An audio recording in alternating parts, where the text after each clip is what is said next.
नमस्कार दोस्तों।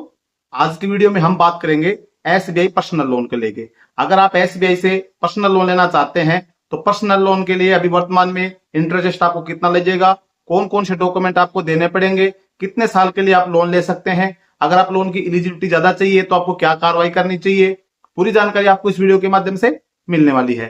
चैनल पे पहली बार विजिट कर रहे हैं, चैनल को सब्सक्राइब जरूर कर लीजिएगा, वीडियो को लाइक नहीं करते लाइक जरूर कर देना। तो दोस्तों सबसे पहले हम बात करें एसबीआई के अंदर अगर आप पर्सनल लोन लेना चाहते हैं तो वर्तमान में अगर हम इंटरेस्ट रेट की बात करें तो वर्तमान के अंदर एसबीआई के अंदर इंटरेस्ट रेट जो है 11.45 से स्टार्ट होता है, यानी कि मिनिमम जो इंटरेस्ट रेट आपको लगेगा 11.45 लगेगा। इससे ज्यादा भी लग सकता है, वो डिपेंड करेगा आपकी सिबिल स्कोर के ऊपर, यानी कि आपकी प्रोफाइल के ऊपर कि आपकी भाई सिबिल स्कोर सही है कि गलत है। आपने जो पीछे कोई लोन वगैरह लिया था, टाइम से आपने ईएमआई पेड करी नहीं की, तो सिबिल स्कोर के हिसाब से अगर आपका सिबिल स्कोर अच्छा है तो आपको 11.45 लग जाएगा, नहीं तो उससे ज्यादा भी आपको लोन का जो इंटरेस्ट रेट है वो लग सकता है। अब बात आती है अगर आप जैसे लोन लेते हैं तो लोन आपकी जो सैलरी के ऊपर डिपेंड करता है। भाई लोन ये तो है नहीं कि आपकी सैलरी 40,000 रुपए और आप लोन अप्लाई करें 30 लाख के लिए, क्योंकि आपकी जो टोटल सैलरी है उसका बैंक जो होता है मैक्सिमम 50 से 60% तक की आपकी ईएमआई कर सकता है। जैसे मान के चलो कि आपकी 40,000 रुपए आपकी सैलरी आ रही है तो 20,000 रुपए की ईएमआई तक बैंक आपका लोन कर सकता है। अब इसके अंदर आप देखेंगे भाई आपके मानते थे मिनिमम आपकी 40,000 अगर आपकी सैलरी है तो 20,000 की जो ईएमआई बनेगी तो उसके लिए लगभग आप ये मान के चलो कि आपको 10 लाख रुपए तक का लोन आपको मिल सकता है। बाकी अगर आपकी सैलरी ज्यादा है तो आपको लोन ज्यादा भी मिल जाएगा, अगर आपकी सैलरी कम है तो फिर कम मिलेगा। या फिर इसके अलावा जो आप एसबीआई से पर्सनल लोन के लिए अप्लाई किए हैं, इसके अलावा कोई और लोन आपका चल रहा है, जैसे कोई कार लोन चल रहा है या कोई होम लोन चल रहा है या कोई प्लॉट लोन चल रहा है या कोई और पर्सनल लोन आपने ले रखा है, तो उसके हिसाब से तो फिर आपका लोन की एलिजिबिलिटी कम बन जाएगी।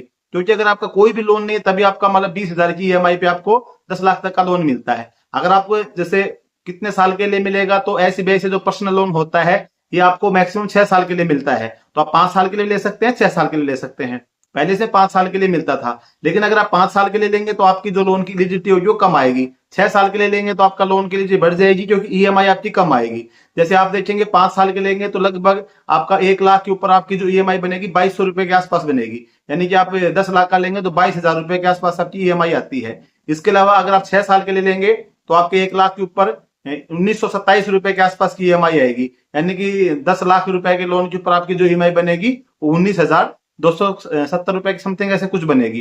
तो यानी कि जो लोन की आप जितना ज्यादा टाइम के लिए लेंगे तो उतनी ही आपकी जो ईएमआई होगी वो छोटी आएगी। हालांकि आपको इंटरेस्ट पेड जब टोटल आप देखेंगे लोन का तो इंटरेस्ट जो आपको है वो ज्यादा देना पड़ेगा।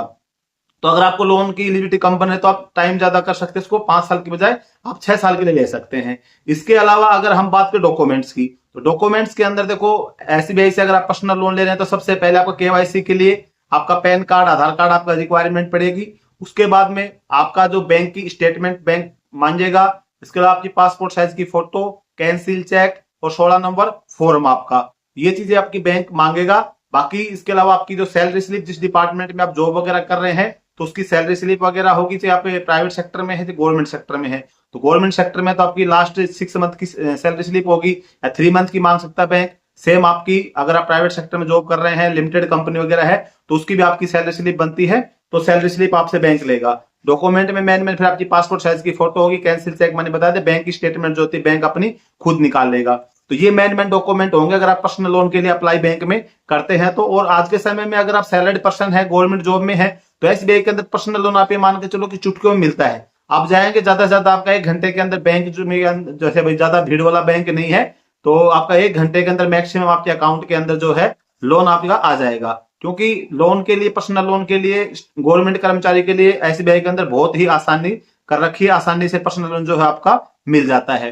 तो लोन की जैसे ईएमआई आपकी कितनी पड़ेगी 1 लाख के ऊपर मैंने बता दिया। डॉक्यूमेंट भी मतलब मैन ज्यादा डॉक्यूमेंट इसके अंदर आपका पैन कार्ड, आधार कार्ड, ये तो हो ही गया। उसके बाद आपका बता दिया भाई 16 नंबर फॉर्म आपका हो गया, अकाउंट की स्टेटमेंट हो गई और आपका भाई कैंसिल चेक वगैरह हो गया, पासपोर्ट साइज की फोटो वगैरह लग जाती है। तो ये मेन डॉक्यूमेंट लगते हैं। और लोन लेने से पहले आपको भाई ये अपना कंफर्म कर लेना कि भाई मैं कितनी लोन की जो ईएमआई हो चुका सकता हूँ, 5 साल के लिए लेना है कि 6 साल के लिए लेना है, उसी हिसाब से आपको लोन लेना है। कि भाई आपको अगर ज्यादा चाहिए तो 6 साल के लिए कर लें, क्योंकि आप जितना कम समय के लिए लेंगे तो आपको जो लोन का जो इंटरेस्ट उतना कम आपको पेड करना पड़ेगा। ईएमआई ज्यादा रहेगी तो आपको इंटरेस्ट टोटल जब 5 साल में आप काउंट करेंगे तो जो इंटरेस्ट पेड रहेगा 6 साल में ज्यादा देना पड़ेगा, 5 साल में आपको कम देना पड़ेगा। तो दोस्तों आज की वीडियो में बस एक छोटी सी यही जानकारी थी। जानकारी आपको अच्छी लगी तो वीडियो को लाइक जरूर कर देना।